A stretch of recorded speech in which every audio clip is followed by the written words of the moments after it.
Hello, YouTube. It's your boy, the Crazy Trader, and I'm here again with your favorite stock review. Like I always say, it's get money, don't make no money, and you always gotta risk it to get the biscuit. Robinhood Ventures Fund. I've always made videos about this, this stock. It's crazy because I've made videos and videos and videos at the IPO stage, everything. I've done videos about it. You can go into my channel and watch some of those past videos that I've made about this stock.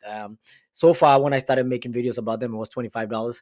Now it's 57. It was about $77 yesterday night, and I don't know why he picked off that much. It's not supposed to. I'm gonna be honest with you.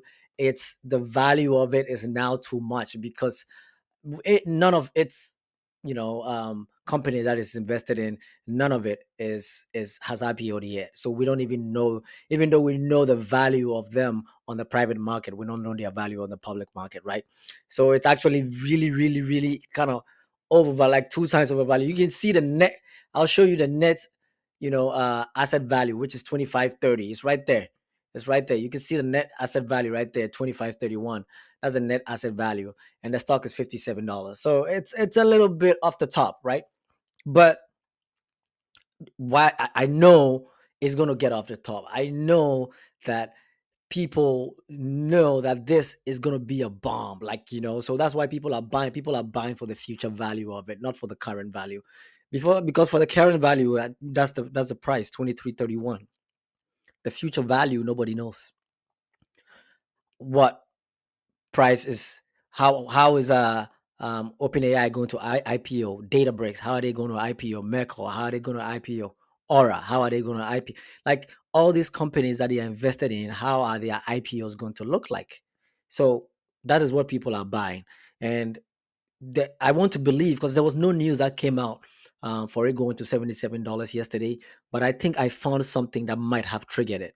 Okay, I found something little that might have triggered what the um, the volatility of the stock and why it went up dramatically yesterday to $77. Okay, let me show you what I'm talking about. And I've spoken about this before, so you could go back into my. You don't even have to go far. So this is one thing I have to say. If you're always watching my channel, just like, subscribe, help it out. Just do what you. All you gotta do is like or dislike, whatever you want to do. Like, dislike, or subscribe, whatever you want to do. Because yeah, I don't make any money from it, but I just like to do these videos. So a like is an encouragement. A follow is an encouragement. So I kind of really appreciate that. For all those who followed me recently, I'm very grateful, and all those who like my videos, I am also very grateful. So I'm going to talk about what I have spoken about previously, right? And that is institutional holders. I always tell you guys about institutional holders when it comes to a stock, an ETF, or whatever fund or anything. And luckily enough, we have all these on. I went to Nasdaq.com. We have all these on there, right? The last time I did this, the institutional holders were about 5%, almost 6%. It was about 5.7 something percent, right? That was the last time I did this, right? So, and there were just a few of them. There were just about 8 institutional holders. Now there's 13. And those 8 were holding about 700,000 shares. Now they're holding 1 million shares. I'm not making these numbers up. This is 1,037,486 shares. I'm not making these numbers up. You can compare them to the previous video I did about RVI and the institutional holders. So these numbers are actually legit numbers that are coming up, right? So I think that is what is pushing. And I'll show you one company that bought into it. That is, I think people were like, okay, now this is serious now. So they started pushing into it. So amongst all these, maybe you might not recognize any of them, but there's one that you should recognize, which is this guy, these people, not just these people, Jane Street Group. Jane Street Group are this, financial entity, superpower, just like BlackRock. I hear they pay their quants about $60,000 a month just to get hired and work for them. These guys, if you haven't heard anything about them, go watch a documentary about Jane Street Group. They are crazy. They are amazing. They know what they are doing. They actually know what they are doing. Their algos are crazy. So these are the guys when you are trading on the market. These are the guys you are facing. These are the people that you are trading against. Serious quants, people that are paid for their brains, $60,000 a month for their brains. If I'm being paid $60,000 a month for my brains, trust me, I won't be doing a YouTube video. But I think because Jane Street bought into it, a lot of people kind of know that it's serious now. They know that when Jane Street buys something, that means that is a serious, commodity. So this stock Now that Jane Street has bought into it, you're going to see a lot more bigger guys, a lot more um, bigger funds buying into this stock because Jane Street has already bought into it. And that's what is going to happen. I told you guys that you're going to see this 8%. As soon as you see this 8% over 50%, you know that you're late. You're already late, right? So now it's 8%. This is the time because it's going to go over 50% eventually and you would be late. Mind you, I have given you the pros and cons about RVI.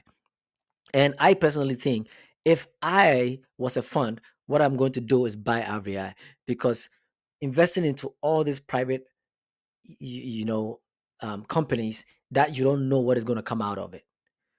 You have to invest into every single one of it. You have to go to data bricks when you are raising capital. You got to invest a few million into it. You have to go to OpenAI. You got to invest a few million. You got all you can take all that money if you're going to invest 100 million into all that 10 companies. You can take all that money and invest it into RVI, and then you have access to all those companies, which is amazing. It's just like an ETF but for the private sector, for privatized, companies that haven't IPO'd yet.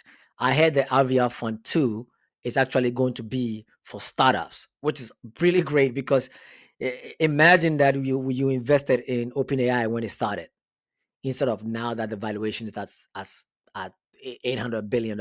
Imagine that you invested in Databricks when it started instead of now that the valuation is at $300 billion.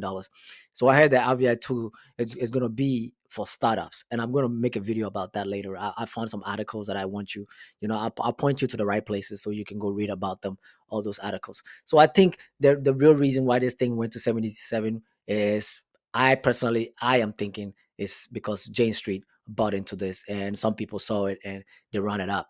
So I like the fact that it's dropping because it helps me out with my average cost because I didn't want to buy it at 77, but now it's the 20 yeah the 57 is okay because I'm buying $20 every day and I want to keep my average cost as low as possible. Okay, look at my total return, 5,600. Look at the percentage in there, 126%. If I had taken a little bit more risk, it would have been awesome. If I've put in like 20 or $30,000, I'll be getting 20 or $30,000 back right now. That's why I tell people to take risk. But look at the return, amazing return. The risk is low, the return is amazing. I don't know why I didn't buy more, but hey, we live to learn. Okay, so I think that's why it went up. Don't be surprised by it gapping down 22%. The institutional investors will come back again. Trust me. That's what they do. They come, they raise it up, they bring it down, and then they raise it up because they're trying to shake out all the weak hands. So by the time they shake out all the weak hands, they will get a good average cost. And by the time you realize that, oh, I've been punked, you'll be buying it at $50, and that's when they will be selling. So that's how it is. So you always have to have, like the crypto brothers will say, diamond hands. I don't want to take too much of your time. Stay blessed and peace. Remember to subscribe.